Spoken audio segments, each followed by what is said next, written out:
Hello বন্ধুরা, তোমরা সকলে কি করছো? আমি এখন দুপুরে রান্না করলাম। হাজব্যান্ড খেয়ে ডিউটিতে যাবে। চলো দেখাই কি কি রান্না করেছি আজকে, সানডে স্পেশাল।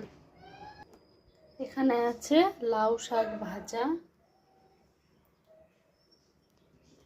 এখানে আছে কাঁঠালের তরকারি, একদম একটু ঝোল দিয়ে, বেশি ঝোল রাখিনি কারণ অত কাঁঠালে অত ঝোল হলে ভাল লাগে না খেতে। আর এখানে আছে সানডে স্পেশাল চিকেন। আমার মেয়ে তো চিকেন খেতে খুব পছন্দ করে, আমিও খুব ভালো লাগে খেতে।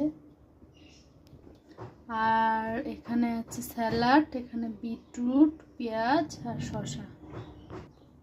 আর এই তো ভাত। তোমরা কে কি বানালে আজকে? আমার তো এটুকুই। তো আসছি আবার পরের ভিডিওতে। তোমরা সবাই সাপোর্ট করবে, অবশ্যই লাইক করবে ভিডিওতে, কমেন্ট করবে এবং চ্যানেলটা সাবস্ক্রাইব করে দেবে। বাই বন্ধুরা।